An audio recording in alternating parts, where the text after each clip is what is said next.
Namaskar and a very warm welcome to this edition of the English program. I am Sheba Rakesh. And listeners, today we have with us Dr. Neetu Agarwal, who is a teacher, an anthropologist, and an archaeologist who is excavating prehistoric sites in order for us to understand histories better so that we deck our future brighter.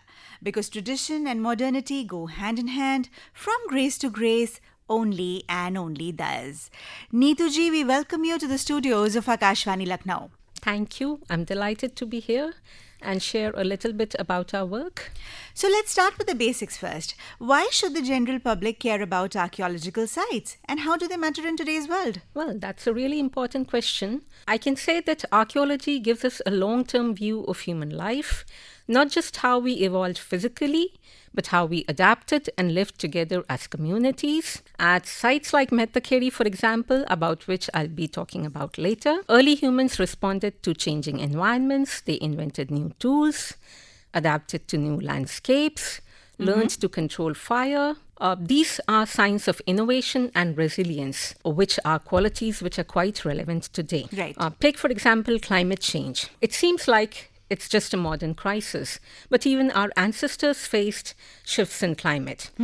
And they found resilient ways to survive with far fewer resources. For example, at many sites in India, at a later period, for the prehistoric period, we see how early humans adjusted their settlement pattern and toolkits in response to shifting rivers. Right. So they adapted, and we can learn from that. Besides, archaeology reminds us that the human journey has been long and incredible, Correct. and how every generation has added something to the human story. Even a small stone tool or tradition helps us appreciate the richness of our shared humanity. So archaeology isn't just about looking back, it helps us understand who we are, how we've survived, and how we might face the future with more empathy, wisdom, and awareness. Right, so that pretty much sums up the essence of prehistoric archaeology or archaeology as such.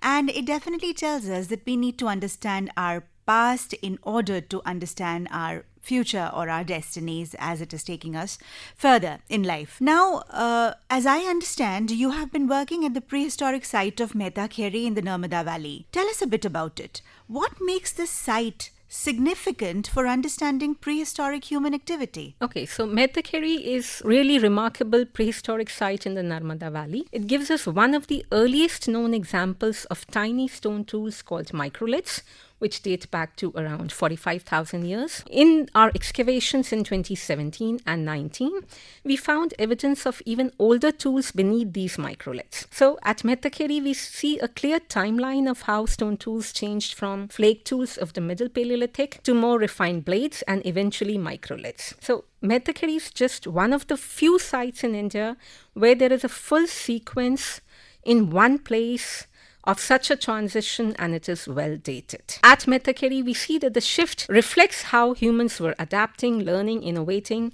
and passing down new skills, as I said earlier. We even found evidence of heating stones to make better tools, which is a strong clue about how complex thinking was evolving. So in a way, Mettakeri gives us a rare window into how modern human behavior was taking shape in the region. But Mettakeri is not the only site in this region. We have similar evidence at Sitoka, where we excavated in 2021. Then even at Gangadkheri and on the Beda River near Kasrawat, we find a similar story where we need to excavate further. Right. So that is a lot of work. And listeners, for your understanding and for your appreciation of this edition of the English program better, I must tell you that today we have with us in the studios of Akashvani, Lucknow, Dr. Neetu Agarwal, who is basically an anthropologist and an archaeologist by profession, who's telling us about the importance of archaeology and why we should understand our history better. Neetu, let's turn to something more personal now. What drew you to archaeology in the first place? Was there a particular moment or an influence that sparked your interest? Okay, I think it started in early childhood. I used to ask my parents how humans became the way we are, and that curiosity stayed with me. Then in class 6, when we learned about the Stone Age, I knew what I wanted to do. And then later, as I studied archaeology and anthropology more deeply in college, I was amazed to see how much we can learn from seemingly simple things like stones, soils, and bones. They tell us powerful stories of thousands or even millions of years ago. So I went on to specialize in prehistoric archaeology and did my PhD on stone tool technology. And since 2017, I've been part of the Mehtakeri project with my mentor, Professor Sheila Mishra. So carrying forward that research together has been incredibly meaningful. Right. May I ask you, for the sake of our young listeners, what kinds of career opportunities are available in archaeology and anthropology today? Okay, so there's much more than people usually imagine. So, of course, there's teaching and academic research. Archaeologists work in heritage conservation, museums, tourism, forensic archaeology. There's even content creation, especially for Instagram and YouTube. They work as digital heritage specialists. Right. Nowadays, archiving digital media or work as media curators. And they even work for cultural policy making. In the legal field, also for heritage protection laws. Now with digital tools coming up like GIS mapping, 3D scanning, and remote sensing, the field is evolving rapidly. And when we talk about anthropology, the students can leverage these skills to understand human behavior and culture in many upcoming areas like human resource management, public health, development, policy making, cultural exchange, humanitarian aid at the international level, user experience research, corporate consulting, including as cultural consultants.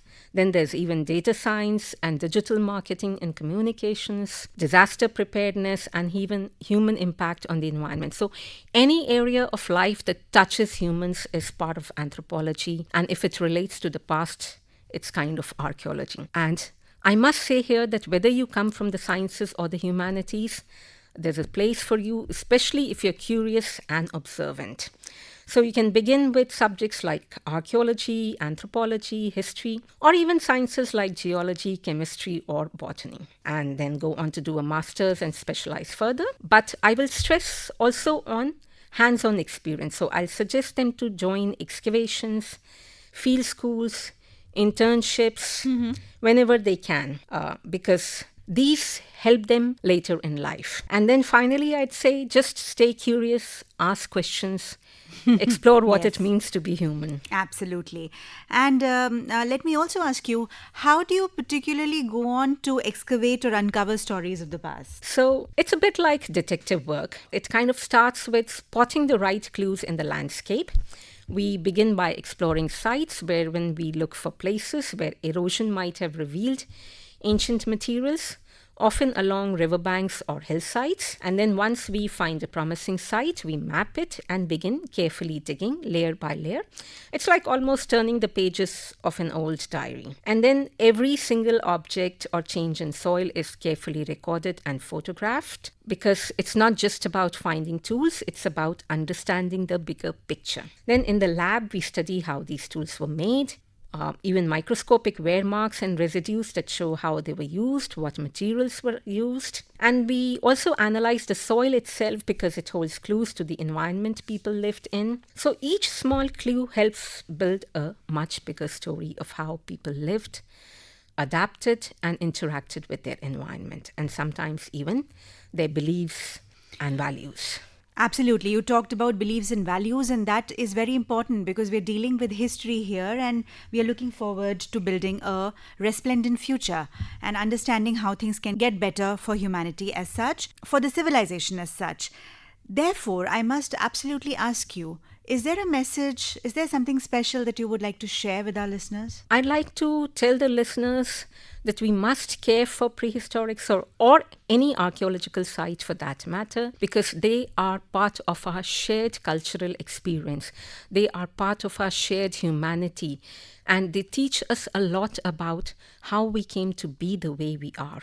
And if we want a better future, we can only have it once we know about the past and learn from the mistakes of the past, or value cultures and beliefs of the past and try to kind of learn from them, and perhaps if they are applicable in today's world, as sometimes, like we see that in the past, people had really nice water conservation schemes in historical India. So we can learn from those and kind of implement some of those water conservation structures.